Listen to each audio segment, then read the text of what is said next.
안녕하세요. 케니입니다. 수업 요약 드리도록 하겠습니다. 일단 많은 부분들이 있어요. 근데 새로운 접근이나 이런 것들이 나왔는데 확인할 사항들이 많이 늘었습니다. 그래서 관계대명사 훈련 들어가야 돼요. 오늘은 했던 부분이 관계대명사 훈련에 대한 초석을 조금 잡았고, 왜냐면 이게 이걸 교과서에서 본다고 해서 그 문제를 풀 수 있다는 굉장히 낮은 단계이고요. 그리고 이거를 문장을 써낼 수 있다 또한 낮은 단계인데, 이거를 자기가 써야 될 때 적재적소에 뿌려서 쓸 수 있느냐, 바로바로 입으로 뱉어낼 수 있느냐, 이게 높은 단계거든요. 그래서 그쪽으로 가야 된다라는 얘기가 있었고, 수업에서. 그 다음에 다른 부분은 이거예요. 쉐도잉 해야 돼요. 학생이 발음이 나쁜 편은 아닌데, 근데 그렇다고 좋은 편도 아닙니다.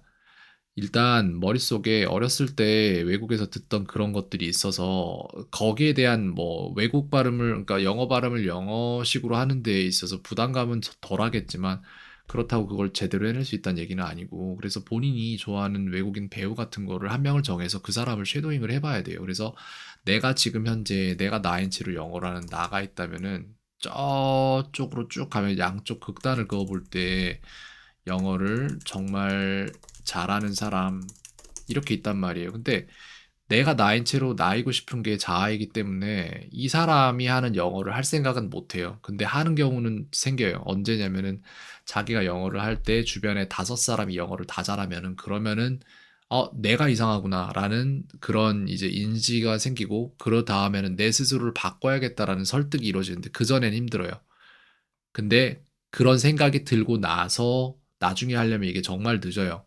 이미 커버린 상태에서 자기 발음을 바꾸는 게 쉬운 게 아니고, 그렇기 때문에 조금이라도 어릴 때 하는 게 좋다. 그렇기 때문에 쉐도잉을 하면서 내가 하는 영어가 진짜 내가 나다운 상태로 나의 영어를 해서는 안 되겠구나라는 생각이 들어야 됩니다. 그런 부분이 있어요. 그래서 쉐도잉을 좀 하는 게 좋고, 그 다음에 내가 모르는 단어 이건 필요 없고요. 이런 것들은 제가 해나갈 거고, 그 다음에 무언가에 대해 설명할 때 자신이 이에 대해 더 많이 말할 필요가 있다는 사실 잔지 인지하지 못하는 걸로 보여요.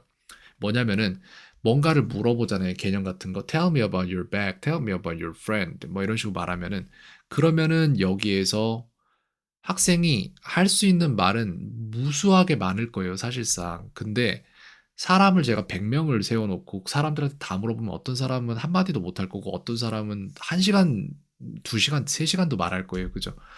그게 뭐냐면은 사람마다 자기가 어떤 말을 얼마나 해야 돼야 되는지에 대한 그런 리미트가 정해져 있어요. 사실 제가 볼 때 무의식에 이건 정해져 있는 건데, 노아 학생은 그게 되게 짧아요. 그러니까 짧게 말하려고 하는 거예요. 근데 한글로 했을 때는 또 그렇진 않거든요.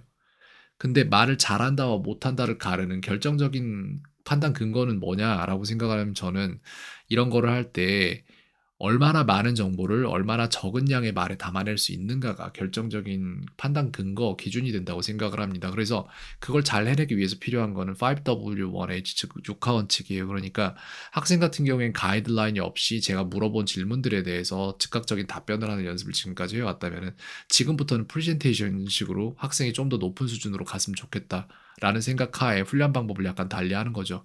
그래서 학생에게 간단한 질문을 던집니다. Tell me about your bag이라고 하면, 너의 가방에 대해 얘기해봐 라고 하면은, 여기에 대해서 학생이 얘기를 하는 거예요. 그냥 너의 학원에 대해서 얘기해봐. 그러면 여기에 대해서 여러 가지를 말을 하는데, 정보를 못 뽑아내요. 일단 훈련이 안 돼 있기 때문에. 그래서 레벨 1 같은 경우에 그냥 정말 최소한의 정보, 이게 지금 노아 학생이 원래 하던 건데, 그 최소한의 정보를 문법에 맞춰서 제대로 안 틀리고 써낼 수 있다라는 단계까지 오기가 시간이 많이 걸린 거예요. 그 다음에 그런 것들을 어떻게 배열할 것인지 문제에 대해서 이제 지금 접근을 하는 거고, 6하원칙 이까지 정보를 모두 주지만 정리가 안 되어 있다. 이게 이제 5W1H로 해도 정보가 다 들어가지 않는다. 3은 물 흐르듯이 잘 뽑아내면 되는 거예요. 이런 식인 거예요. 그래서 그거를 하는 과정을 1차, 2차, 3차, 4차로 접근을 했는데, 4차 만에 엄청 좋아져요. 근데 이게 오래 안 걸려요. 기본이 힘든 거지 영어가. 그 다음으로 가는 건 솔직히 영어는 힘들지 않아요. 기본까지만 해주는 게 정말 힘든 거죠. 그래서 이런 식으로 접근을 해서 지금 가르치고 있고, 6하 원칙 그리고 관계대명사 이쪽을 당분간 계속해서 좀 집중을 해줘야 될 것으로 저는 생각을 합니다. 그렇게 하겠습니다. 6하 원칙, 관계대명사, 집중, 필요, 이렇게 하겠습니다. 네, 캔이었습니다. 오늘 하루도 평안하세요.